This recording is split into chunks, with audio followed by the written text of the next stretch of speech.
Let's get this right this time. Welcome to the Greatest Story Podcast with your hosts, Zac and Josh. So far, so good. We are here to discuss and react to some of the greatest stories ever told.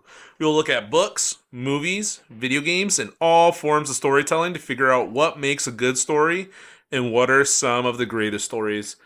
And we made it. That was amazing. We're, 5 episodes in, so you'd think we'd have our own intro down by now. We have a Lion King poll from our episode 4 that's going right now. And I think it would be good if you have not checked that out to go over and vote. Because we are solving the age-old question of which animated version is the best. And by age-old, we mean from 2019, 2020? Yeah, something like that. So. So far, Animated Classic is only winning by 2 votes. Which is insane. Get over there and vote for the Animated Classic. And we are combining Instagram and Spotify. I don't think there's one on Apple, but Instagram and Spotify are the 2 main places kids are voting these days. So if you want to be a cool kid too, yep. Or if you want to be king, yep. Or if you want to see everything the sun touches be yours, Go vote.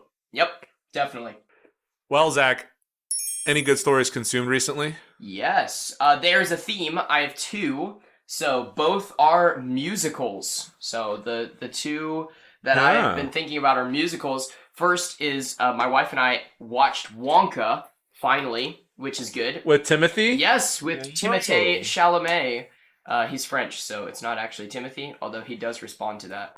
But Wonka, we're a little behind on the release date, but my wife and I did finally watch it, and absolutely fantastic. That man is an excellent actor. He can play serious and whimsical and apparently has a good voice. Yeah. So absolutely fantastic. I've been listening to the soundtrack pretty much on repeat for the last 2 weeks. But yeah, it's just so you're listening to Dune 2 and then Willy Wonka the Chocolate Factory. Yeah, it's a weird vibe, but I got to know. Do the Oompa Loompas claim Wonka is Lisan Al Gaib? They don't. That would have been a great subplot. What, like a behind the scenes fan fiction? Yeah, there's a fan fiction for sure. Nor like a post credit spreading across the galaxy of orange juice. Like the Sardakar's rivals are Oompa Loompas throwing chocolate at them. And then the other musical that I've been engaging with recently is the high school where Josh and I work actually has Cinderella that they put on, Rodgers and Hammerstein Cinderella, which was wonderful. Good job, children. Incredible. Yeah, so if any of those cast members are listening out there, fantastic job. I'm a little concerned there wasn't a Gus, but it's all right. Even Disney is shaping our expectations. That's true. Of different mediums. Yeah. But really, really good, and I was definitely cracking jokes. There's one song in the musical where the prince sings, do I love her because she's beautiful, or is she beautiful because I love her? And I was like, obviously, bro, you love her because she's beautiful. Yeah, because you literally sing a song about how you met her 10 minutes ago. In that song, I don't really know her. But do I love her only because, anyway, I feel like there's like a Beyonce reference in there somewhere. But that's part of the story, right? It's a fairy tale, and so we enter in to this idea of willing suspension of disbelief. Yeah. Where we're willing to look past certain things because we know that it makes sense in world, right? Yeah. In real life, don't go marrying someone you met 10 minutes ago. Yeah. But, in fairy tale, maybe that is true love if the shoe fits. So, Josh, any story news that we're excited about? Yeah, I'll hit these very quickly. We mentioned Fallout, the TV show, in a recent episode. It's out, and it seems like it's well received by everybody, from critics to just average audiences, video game fanboys, to anyone who's... I'll be watching it this week. Just Amazon Prime. Yeah, I'm looking forward to it. Maybe we'll watch it together. Who knows? Go. Order pizza. Yeah. Ooh. Yeah. Because stories are together. Community. Yeah. Yep. A little less well received. Star Wars Outlaws released a really cool trailer. But big video games nowadays, AAA video games are kind of sketchy, and so there was a little less community reception to this. But Star Wars Outlaws does have an official release date of August 27th. Last one, Zach and I are both very excited for the animated War of the Rohirrim, Lord of the Rings movie that's supposed to drop, I believe, in theaters I think that's right. I think it's at theaters. least for a little bit. And maybe a short release, but while no official release date has been set, I don't believe there were articles saying that the director saying it will be out 2024 and yes, stay calm. Yeah, that's been confirmed. Not when, but the year is this year. Otherwise, we'd have to blow the horn of Helm Hammerhand ourselves and let everybody know that Rohan's calling for a lot of aid. So I am really, really hoping that this shows up because it's the same timeline, but in the appendices, Helm Hammerhand. Okay, this is a deep cut. Helm Hammerhand goes straight horror in Tolkien's writings. Like horror genre? Yes, because his family gets killed in the battle. And so when they're trapped in Helm's Deep, which is named after him, there's this massive snowstorm, and he dresses in white camouflage, and he goes at night into the snow and starts hunting orcs and killing them from behind. That's literally... It's super dope. That's a World War II reference, actually. Yeah. It's super dope. That was Zach's sister, and I believe she's forcing her way into the blooper reel. So we got to do is cut her coming in there and only put our voices commenting in it. But yeah, so Lord of the Rings, War of the Rohirrim, still on slate for 2024. Yep. What else is on slate for the podcast today, Zach? Yeah, definitely. So we have a few shout outs that we want to do. First, Jazzy on YouTube commented and thinks that we should review the new Barbie movie. Yeah. I think that's a great thing for us to do. It was part of what some would consider a cinematic historical moment. I don't know if you heard of the... Barbieheimer. Yep, Barbieheimer. So I did not participate. I only saw Oppenheimer. I've seen neither. Barbie. Really? Okay. Yeah, so I really enjoyed Oppenheimer. Maybe we'll do one of those sometime. Yeah, but we should do the Barbie movie. If I'm honest, I think I'm more excited to see Barbie than Oppenheimer. Really? I know, really? And I'm a big Christopher Nolan fan, so that's kind of weird, but who knows? I've heard a bunch of mixed reviews on Barbie. I've heard people really liked it. I've heard people didn't. So mostly Jazzy, we're gonna take you up on that. Yeah. We'll slate it in for a future episode. Yeah. Who knows? Season 2, Jazzy might be looking at it. Pay attention. Stick with us till then. We also want to do a call out to Lydia on Spotify, who appreciated the dialogue of allowing too much influence from others in your life from our Lion King episode in episode 4. So go back and listen to that episode. You'll hear what she's talking about, and she appreciated how Lion King ethically reminds us to know who we are and not let other people's opinions direct our lives too much, which is really, really important for us. Nathan on Instagram valued the content enough to share and seemed to vibe with the Mantra Mondays. So if you also vibe with the Mantra Mondays, and if that speaks to you, if those quotes really kind of interact with your life, then please share that. Get on, leave a comment, send us an email. This is really exciting, and that's why we've started doing these Mantra Mondays, because characters and quotes, they apply to our lives. And then we also want to mention Carter, who sent us an email, giving us some great ideas to interact with in the future, especially dealing with imagery and how that kind of adds to storytelling. And so we are excited to get into that in some future episodes. So thank you, Carter, for that. And then we have our Patreon growing, which is really exciting. Pathfinders have some new members. So we would love for you to go on and to join Patreon. You can become a free Pathfinder and get access to our Discord and a few bonus things.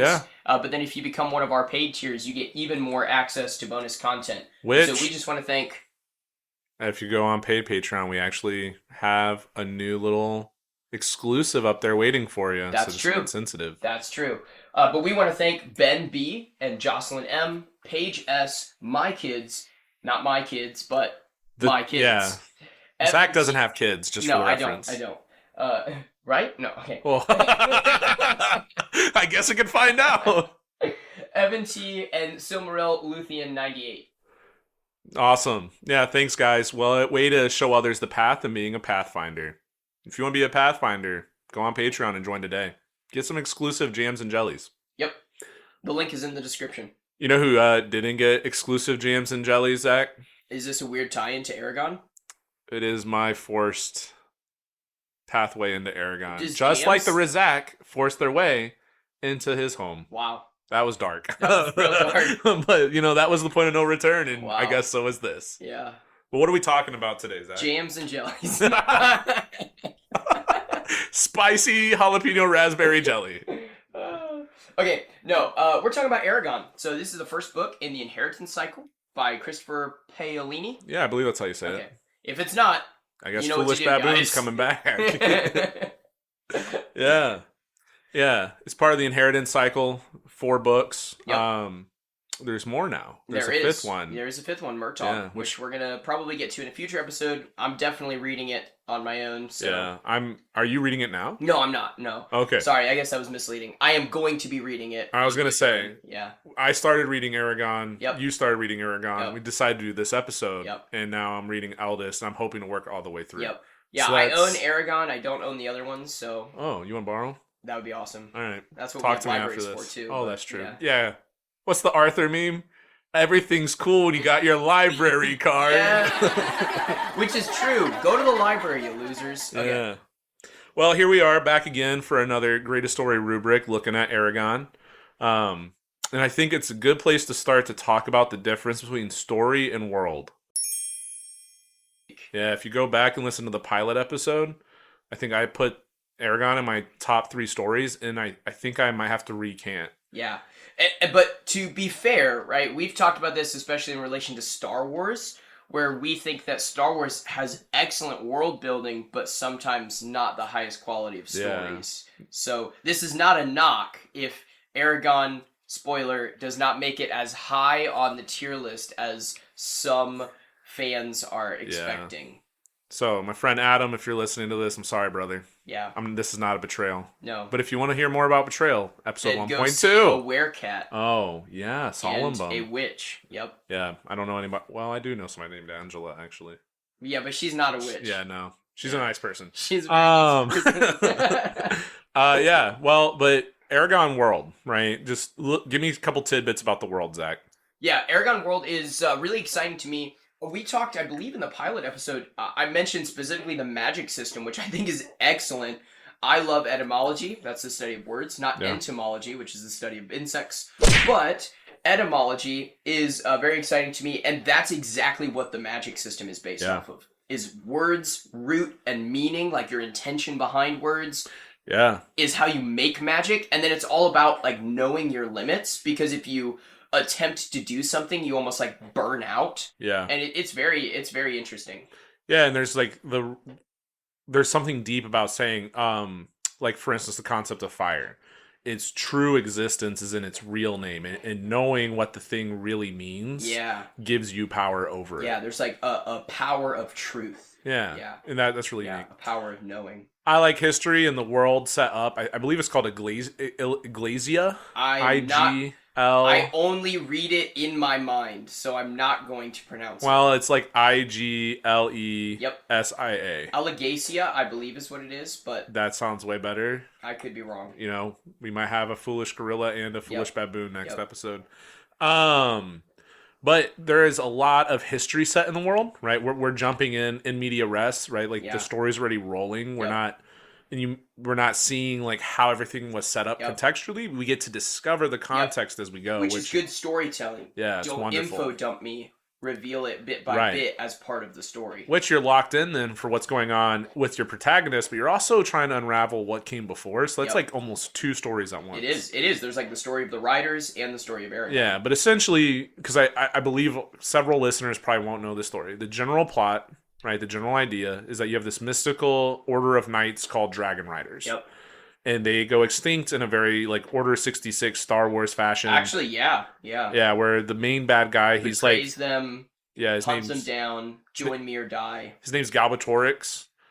He's like, he's kind of like the Emperor Palpatine figure. Yeah, but he's like... He literally becomes the king, or the emperor. Yeah, he's hybrided with Darth Vader, because he was one, and like Zach said, murks them all unless they join him. Yeah. And it, plunges this beautiful world which has forests and deserts and mountains and minerals, and it's just a wonderful world, loosely based around ours to some degree, with like a magic system planted in. You have other kingdoms like Serta. You have the rebellion against the Empire, the Varden. You have other, more mystical. I guess they're not ethnicities, but more mystical like species like elves and dwarves. Yep. One's in the north, one's more in the south. Yeah. And so it's just a wonderful world set up with intrigue, and you have to ask the question, as you're reading, and you start with this young farm boy named Aragon. Farm boy. Yeah, this young farm boy Aragon who. Pass me that picture. Oh my gosh. Um, right. What built this world that he's entering into? So that's a little bit of intrigue, right? And so the plot kicks off when Aragon receives some mystical aid. Yeah. Yeah, so we see the hero's journey take place, actually, in Vividly. Aragon, which is super cool. We've Yeah. talked about that before. We have a bonus episode on that, so go to Patreon, check out that bonus episode. But we think that a good story must contain a clear plot. We've kind of given some of those plot ideas, and the hero's journey helps us follow that plot. So the mystical aid is an egg. An egg. An egg. Which is, what does a farm boy, dragons, and eggs have in common? Aragon. The answer is Aragon. Aragon is the answer, not breakfast. But he receives a blue egg. A blue egg. Yeah. One might say it's sapphire. A sapphire color blue egg. And that egg turns out to be a dragon. Crazy. Yep. Who could have guessed? You can't get more supernatural than that. Yeah. And it doesn't just show, it shows up in a burning meteor type thing. Yeah. In front of him while he's hunting for his family. He's super upset because it scares away all the deer. Yeah, and he's like, oh, I'm a poor farm boy. I needed that venison. How am I going to get the meat now? No venison jerky tonight. Yep, we're going to starve. Yeah. So, classic problems. Yeah, very medieval. Very medieval, yeah. Hunting in the king's land. Mm-hmm. Anyways, but you start off with the farm boy, not aimless, not necessarily purposeless, but kind of stuck in the cog. Right, and we see him go through the hero's journey. He moves on, keeps going, and it becomes this clear trajectory of the hero's call. And so plot is essentially just basic hero's journey. Yep. And so, any more you want to say about plot? Not really. Just noting the mentor is going to be Brahm. Yep. And like many of these stories, the mentor ends up being killed, and that's a pretty defining moment for Aragon's character and for the story. I think it's actually more defining for the story than Aragon, but I'll get to that in a little bit. Oh yeah. Yeah. Basic hero's journey though. Farm boy, supernatural aid, gets the egg. Egg is prized possession of evil king Galbatorix. Needs to end the dragon line or bend them to his will. Right. He's actually trying to rebuild he wants ancient order of knights. Yeah, he wants his under own. His he wants his own dragon riders. Yeah. Well, obviously, Aragon and this magical egg are hunted. Dragon egg hatches. You meet second main protagonist, Saphira.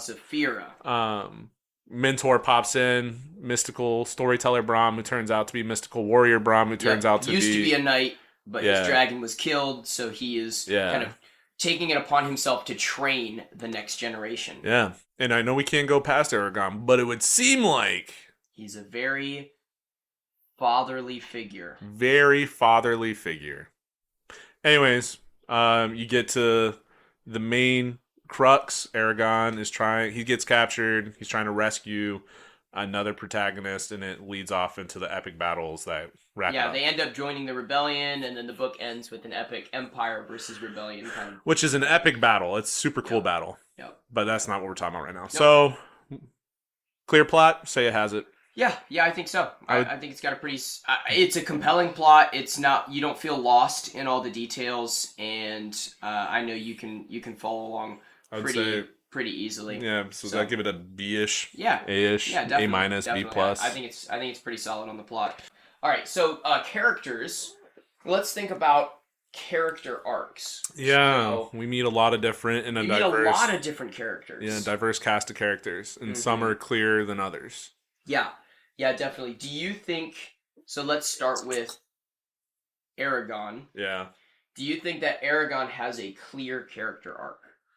See, I'm gonna say no. Some ways yes. Just some be strong. Josh. No, probably be not. Strong. Because he wrestles with arrogance. He wrestles. He's just kind of a jerk. I mean, but he's like so. Okay, I was thinking about this actually on my drive over today. Aragon is a class. Sorry, 16-year-olds. I'm throwing you guys hardcore under the bus. He's a classic 16-year-old. And I'm pretty sure he's actually 18. You don't have dragons. Well, maybe I don't. I'm trying to find a connection, but no, like he has some moments where he's very mature, like he portrays as a hero. He steps up to the plate, and there are other moments you're like, bro, you sound like you're 5. Stop, like leave Braum alone, Yeah. like Yeah. And if you read it, you'll see that. But he ebbs and flows, and I don't know if that is accidental or if that's just genius because the author wrote this when he was 16, Yeah. and so he totally understands the the mindset. inner working of Yeah. a teenager, and we've just forgotten because we're so advanced and superior. Just kidding. Or it's just annoying. Yeah, and so that's why it's not very clear, right? Because he has moments of great victory, and he has moments of just, bro, you are still acting like a child. Yeah. Because like you think, well, he starts up as this farm boy, and then he begins to gain confidence, and then by the end he becomes this champion, defeating an agent of evil, like a literal undead. demon possessed Yeah. witch. Yeah. Like not even just demon possessed. Like he's got like 20 demons in him. Yeah, like literally like, yeah, just totally possessed, and wins, and that's great. Yeah. But then at the same time, his dragon makes fun of him all the time for not remembering basic lessons. Like literally, it's 5 times whenever Saphira's like, "Bro, don't you remember what Braum said?" And he's like, "Oh yeah, I should have remembered that." And she's like, "Yeah, no dip." That was like lesson 2. Yeah. But like in addition, you also have that relational angst, like when he meets one of the side characters, Arya. Like it just reads very teenage boy angsty. I don't know how else to describe that, but Yeah. it's there. So then you're like, well, there's some maturing that needs to happen Yeah. in that front. And then there's also like some weirder hang-ups, like goes classic Anakin to Obi-Wan, like, you're holding me back. Like the reason I'm not powerful, Braum, is because you don't tell me what I need to know. And Braum's like, bro, if I taught you, you would kill yourself. Yeah, going back to the magic thing, like there's this tension of like some things require more power to harness, and you're not powerful enough. Right, like yes, you are powerful, but the way that you use that power is very important. So it basically draws on your life essence, and it could burn you out, and you could die. And so his teacher, Braum, fatherly figure, Braum, teaches him that. What about any other characters? Can you think of a I mean, Saphira. Does she have? So here's the thing. I don't know if she has a character arc. Oh well. I think she's an excellent character, but as far as like, I would want to talk more about her for engaging and relatable and compelling characters. We can set Saphira to the side. Yeah. So any other character arcs? Murtagh. Again, I don't know if he has an arc though. Well, but I mean, he does, because he's like totally like, no, actually, I'm going to argue he does. Okay. This is probably the first episode in book 1. Okay. Because I would agree. In book 1. In later books. But if you think about, you meet Murtagh, he's basically like this lone ranger, That's true. mystical figure. Yep. I need no friends. Yep. I'm isolated. I keep things to myself. Brother. Well, I mean, he needs one, but he can't have one. Yeah. He softens, rescues Aragon and Braum. Something tragic happens to Braum. Gets the best funeral scene almost in all stories I've read. Oh, it's so good. Aragon becomes like his brother, and you see this character growth where he opens up and he's vulnerable, but he's still holding some stuff back, and you're trying to figure out why. Turns out his family lineage is just, abysmal. Pretty messed up. Like, Darth Vader's his dad level of bad. Yeah. And so then it goes into this, I can't help the good guys because they're going to hate me. They're going to hate me, but I can't help the bad guys because they're bad. And they're also going to hate me. Yeah. And he ends by doing what? He ends up kind of... He helps. Not getting over it, but he does. He fights with the Varden. And he's even given, like, a small command, I believe. No, not really. Not a command? But he's given... arms. Yeah, he's given weapons, armor, kind of like, listen, his horse. Although, at the same time, they do make a comment about how this is literally our last stand, and so it's not like you could hurt us that much anyway. Yeah. So it's like, they do kind of trust him... I guess from his standpoint, he does fight. So with his freedom, he could just stand there. He could have, or he could have. I'm not going to help. He could have ran away. He could have tried to run away. He could have, taken something to return to Galbatorix. Yeah. So I think there's a growth there. Yeah. There's an arc. Yeah, I agree with that. Okay. I don't love it, but I agree with it. C is good. We can give Murtagh a C. So I guess if you look at Aragon and if you look at Murtagh. The other characters are really just flavor. They're kind of NPCs. Yeah, exactly. Not growing, but definitely compelling. But we'll get clear character art. B Yeah, minus, not a whole C. lot. Yeah. So C. Yeah. Okay. What about an ethical lesson? So I also struggle with this one. Yeah. I It's an engaging and enjoyable and entertaining story. Yeah, which is when we open, we talked about like the difference between setting a world and a story. And so thinking back, the world's wonderful. Yep. It's got everything that I enjoy, right? Mystical orders of knights, an epic conflict between good and evil, um, political intrigue, dynamics. I love magic systems. I even love lore behind like armor pieces and this sword did that. You want this for that. I love all of that. And it has that, but story wise, the more we do this podcast, the more I realize I conflate worlds with story. And a big part of stories is ethical lessons. And Yeah. I guess the clearest one is you need friends and do not be too proud or else you're going to push them away. Yeah.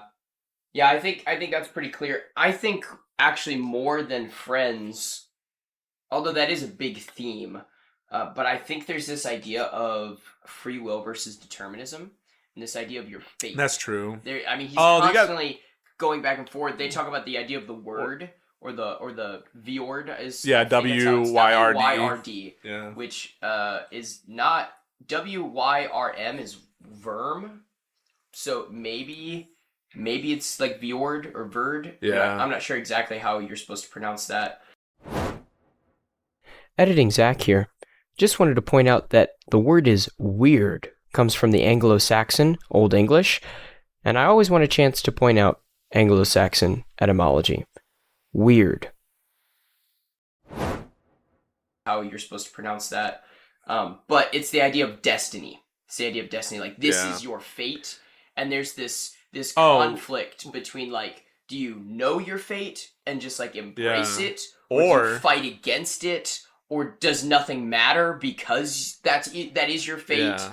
And so I think there are some good kind of wrestling there. Like, Aragon is trying to almost fight against his fate, and Arya at one point is resigned and says, no, I'm going to act in a certain way because this is my fate. So, to throw a wrinkle, is that just a theme and a motif, or is that an ethical lesson? Well, I think it would be the same as... Teamwork makes the dream work? Yeah. Okay, we can roll. I think... So unlike Lion King, which definitely highlights the center of Hakuna Matata as this is the ethical question that you have to wrestle with. Does life matter? Aragon. I don't know if Aragon really challenges readers intentionally to wrestle with anything, but at least not yet. Implicitly, it challenges us to think about teamwork, choices. Yeah, and there is a lot with Destiny. Like, there's this influential moment towards the end of the book where Aragon chooses to basically give a benediction and a blessing to an infant, and it creates this huge controversy in the Vardens. What's the capital called? Tronheim, which super sick city. It's a city inside a volcano, basically. Basically, like a dead volcano, and created over by the hundreds dwarves. of years, like just thousands of years. They talk about statues and gemstones and colors. It's just, it sounds wonderful. But basically, this child's life, it will not be the same. And if I remember correctly, that child becomes a character in the future. Side character, yeah. Yeah. But basically, your actions have consequences. Again, Destiny, like, is it pre-written? Is it not? You meet, like, the witch Angela and her were-cat Solemn, and they have this whole interaction. And anyways. Yeah.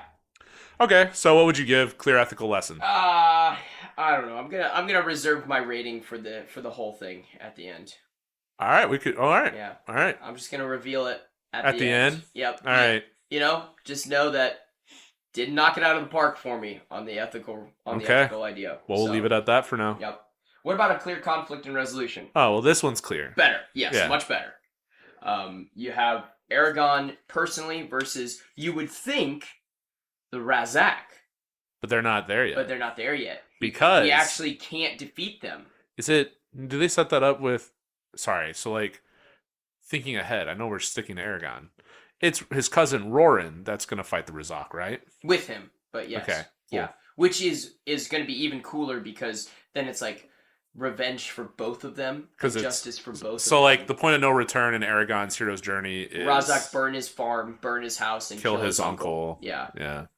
Bummer. Yeah. Just like Luke Skywalker. Literally, very without similar. Without the cousin. No. And without the trees. Anyway, yeah. So, but for Aragorn personally, it's not the Razak. It's actually Durza, the demon-possessed kind of warlock.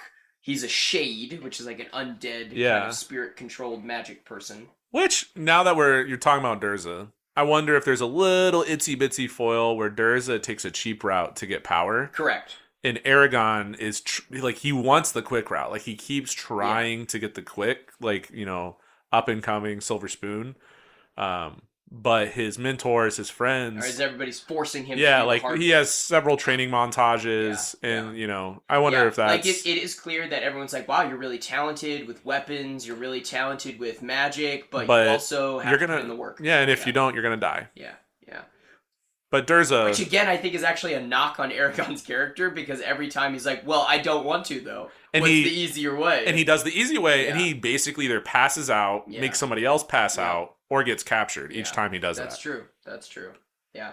So Aragorn fights Durza, and as we talked about, he does win at the end. He does. But it is through teamwork. Like, he's going to lose until Durza is distracted by the elf Arya and the dragon Saphira. Yep. And they break that ancient dwarven gemstone. Really, so I remember in college, I don't think I picked up on that as much. I don't remember feeling as sad as I did. Yeah. Because there's a really cool description of how it's like a flower carved from ruby, and it like is just super beautiful, and then the whole thing is just like, and it's shattered. It's basically the heritage of the dwarves, and it's like we win the battle, but there's a cost. Yeah, something's lost. Yeah.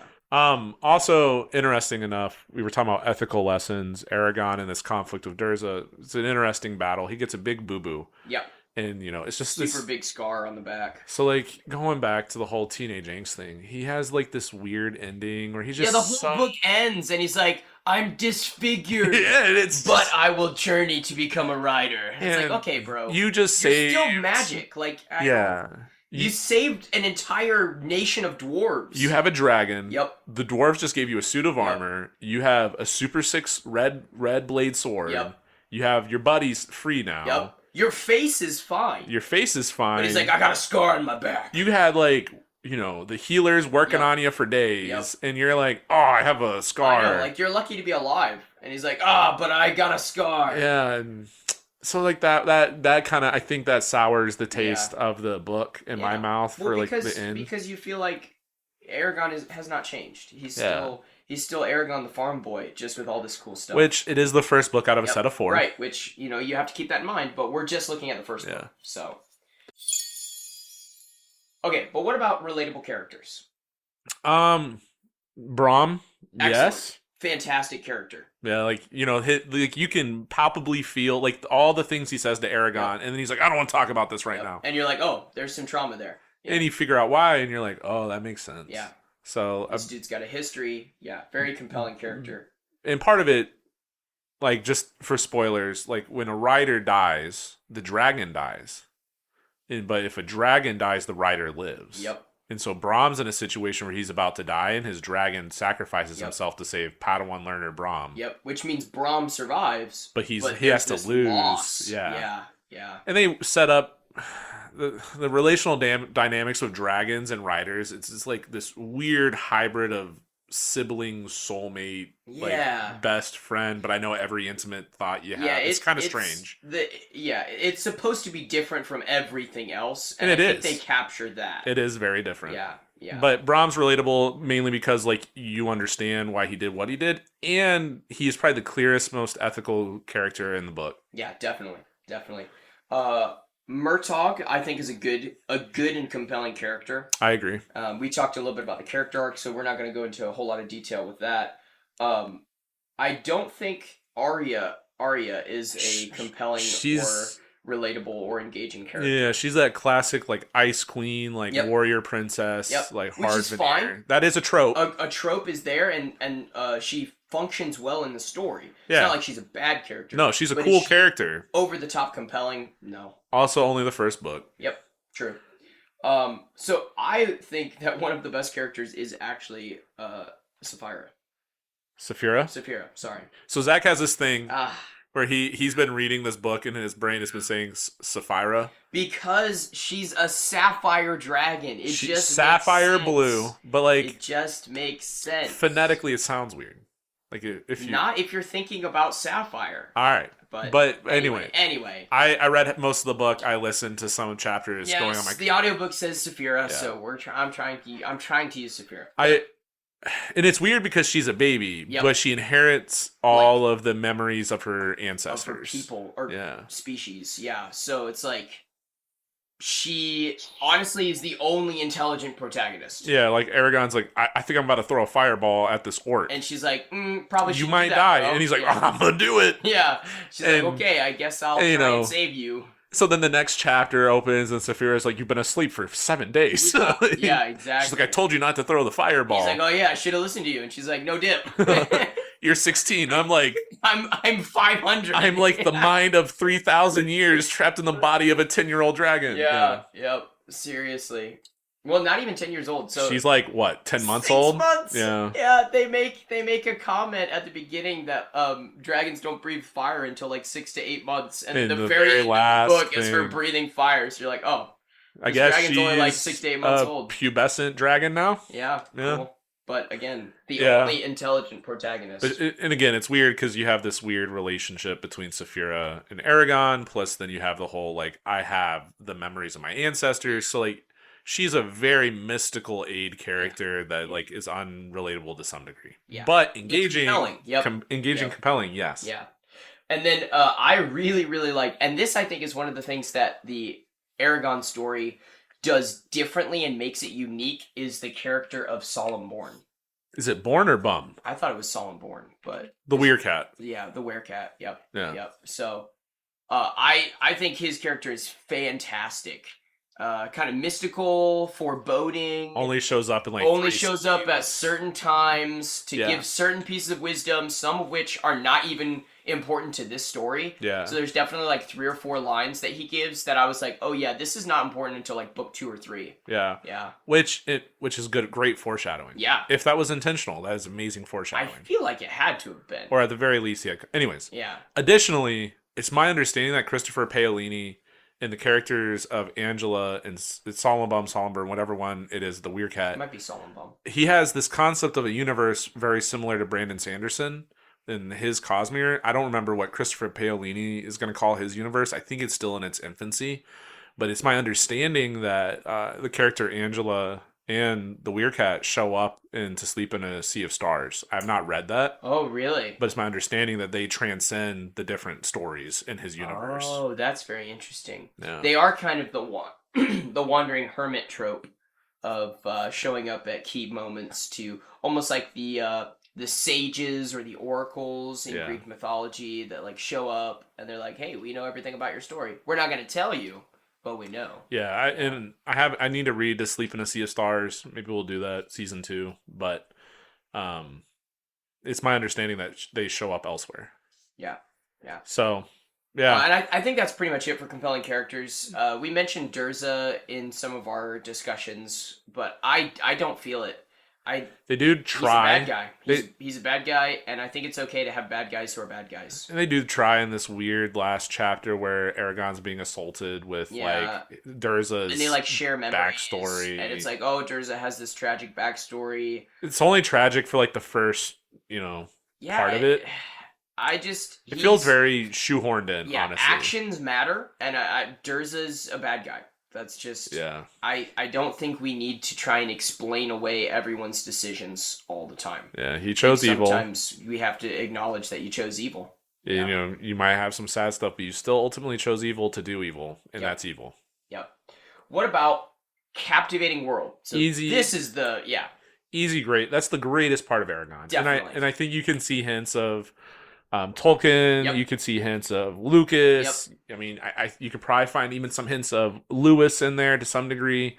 But it's almost like Christopher Paolini grew up with great stories and said, you know what I can do? I could take really wonderful pieces of these worlds and create just like a new one, an adrenaline rush new one. Yep, definitely. One of my favorite scenes is when they go to what city is it? It's the really Oh, the creepy port. city. Oh no, the one where they're chasing the Razak. live.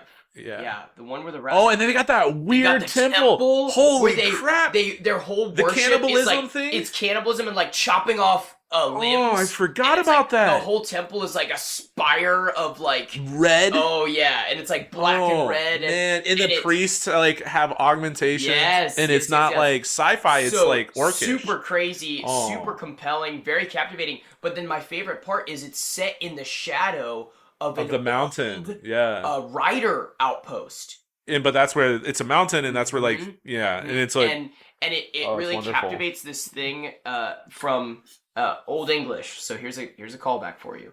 Tolkien talks about this all the time. Ale enta your work, which is Old English for the work of giants. Editing Zach here. That's right. I couldn't pronounce weird, but I got ale enta your work.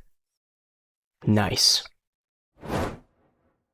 And it's the idea that in all of these Old English mythologies, think like King Arthur and Beowulf and all these things, there's things that are left over from that former time. Going back to... And so a lot of it is actually historically based on the Roman Empire that was left over. Where you find... You're like, we have this pillars road that we can't build, but it's here. Laid with bricks, which, by the way, that road you could still find. And it's so well constructed that if you scrape the dirt and you get to it, it's still usable. Yeah, which is super exciting. So there's all these ideas of like the generations before us. Yeah, we find Hadrian's Wall. Who made this? Wall. And so you see this outpost that you're like, no one could build this or get to it, but it's there. It's like a reminder of the history in the past. And so it's in the shadows of giants. It's in giants. the shadows of history, in the shadows of giants. That's awesome. So a super good world building, super good like dotting history throughout the story. Yeah, I think. So the example I'll use, I totally forgot about that crazy religion. Oh, it's insane. I totally forgot. Yeah. And I think there's I almost want to do an entire episode just about that. That's a wonderful concept. So if we get 5 million subscribers, and that's okay. So that's part of my issue is there's all these different things. I don't think he ever touches it again. No way. I don't remember anything else in the entire series. Well, maybe we'll have to keep reading because I'm like that's a crazy story. I want to know how that. I mean, I don't want to know how it started, but that'd be a great... dark. Yeah. Anyways, going to Captivating World.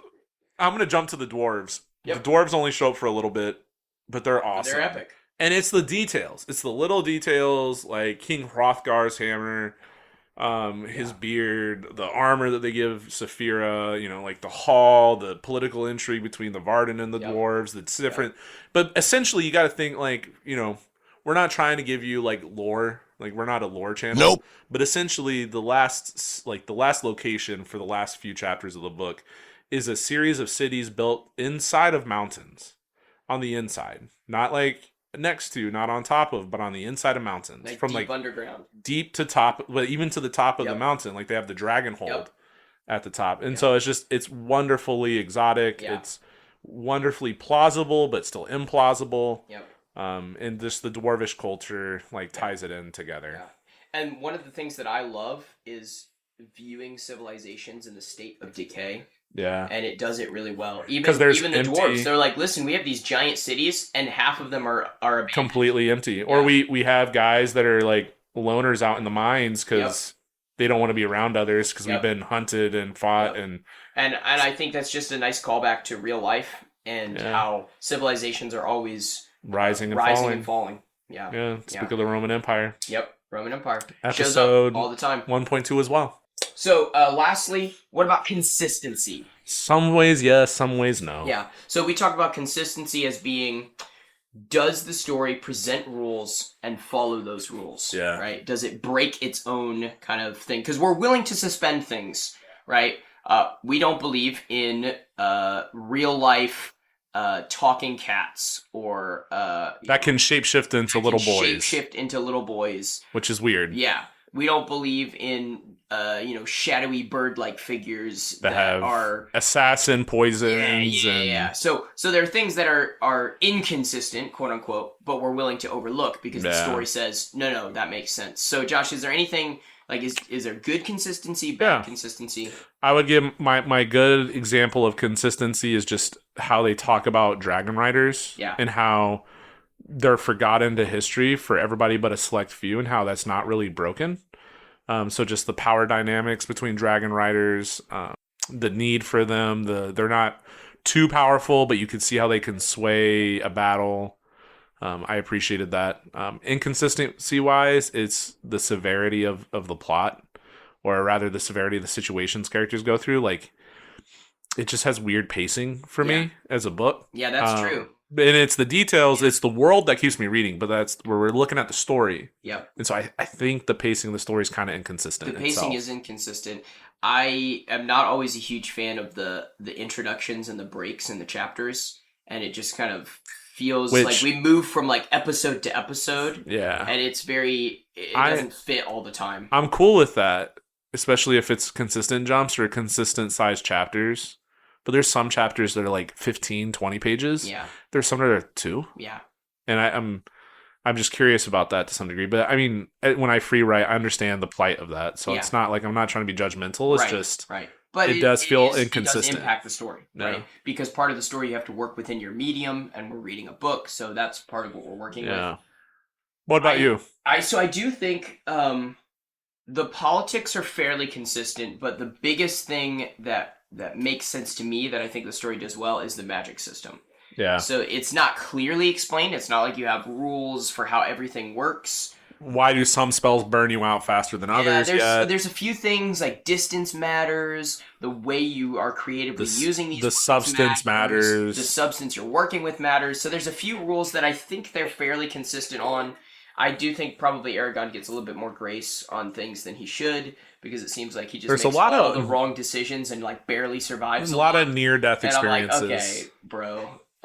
Maybe you have more than just a guardian dragon right now, because you seem to be surviving quite a bit. But is there a god in Aragon? That's kind of they leave that in the sky. They do. They don't really talk about that.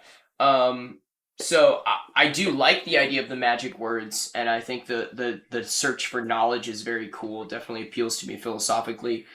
And the world is very story driven on its information. So there's kind of two. I think there's 2 major ways of revealing magic and lore and rules behind the world, and are you introducing it kind of all at once in certain instances, and so we're hearing this background about different things, or are you only mentioning things to move the plot forward? Yeah. And so I think Tolkien does a really good job of giving us tons of information that helps us understand the world, and it's not always immediately applicable to the next plot point. That's like most of his appendixes are just this is needed for world building. Correct. And it explains why this happens. If you want to go deeper, here it is. Right, you don't have to know this to get through the plot, but if you want to know it, there it is. And then the other type of writing is I need a MacGuffin this to go forward. Yeah. I need the dagger to find the Death Star 2 to do the thing to fight Palpatine. Exactly. Yeah. And that's what Aragon is a lot. Is there's some really cool moments where you're like, oh, this is very interesting about something that is part of the history, but a lot of it is you need this word to do this spell, to do this thing, to barely survive. Like we don't care about magic, but now we do care about magic, and that's right. I think it's decent. I think it's decent. Yeah. So tying it all together, Zach, right? If we had to put this on a tier, what tier would you put this at? I would say, as a whole, I would go B. That's very generous of you. I think so. I've thought about C. I've also thought about C. I kind of thought through all of our rubric points, and I tried to go an average of what it did well and what it did less well. And I am generally, people that know me, I am generally more positive. I mean, that's why we're doing this podcast. We're trying to look at the good things. So I could definitely see a value of C. Yep. I'm going to stick with B. Yeah, I would say, man, if it was just about the world, I would have said A, maybe even S. But based on the story, I'm going to have to go B too. Are you going B? Okay. I mean, like, if I did C+, we would average, and it would come out to B still. I guess it would still come out. So I'm cool with B. Okay. But, I mean, again, world is epic. I'd highly recommend the books. They're fun. Are they the deepest thing you'll ever read? No.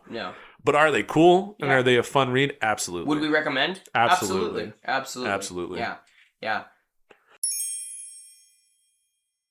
All right, guys, that does bring us to the end of the episode. And if you think the Greatest Story Podcast, which we've started using GSP for shorthand, but if you think GSP is spitting straight fire like Saphira, comment, like, and subscribe. It seriously helps.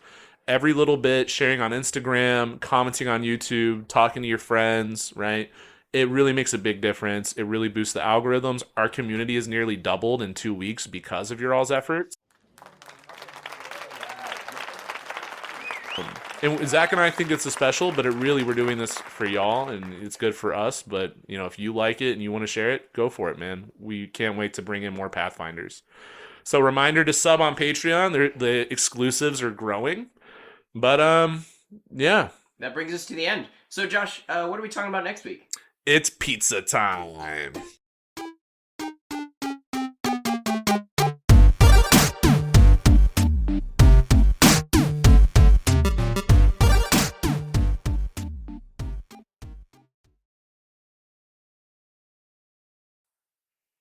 Wait, what is this about? Pizza time? We doing Spider-Man next? Yeah. Yeah, then it's pizza time, bro. Are we doing Tobey Maguire? No, I just wanted to say it's pizza time. What? Well, I guess the weird cat's out of the bag, ladies and gentlemen. We are talking about Andrew Garfield Spider-Man. What does pizza time have to do with Spider-Man? It's a meme. I don't think I've seen that meme. Anyways, well, we're gonna have to look for the meme, Hold and on, while we're for the looking meme. for the meme, if you like our content, if you're a fan of the Greatest Story Podcast called GSP, See, this is the Tobey Maguire meme. that's what I said. Now I have to. But You interrupt. We're talking about Andrew Garfield. I know. I told you I wanted to say it's pizza time. We're talking about the Amazing Spider-Man and how pizza's amazing. Anyways, We're not talking about pizza, Josh. If you think doesn't flow. If you think GSP is spitting straight fire like Saphira, Just like our podcast.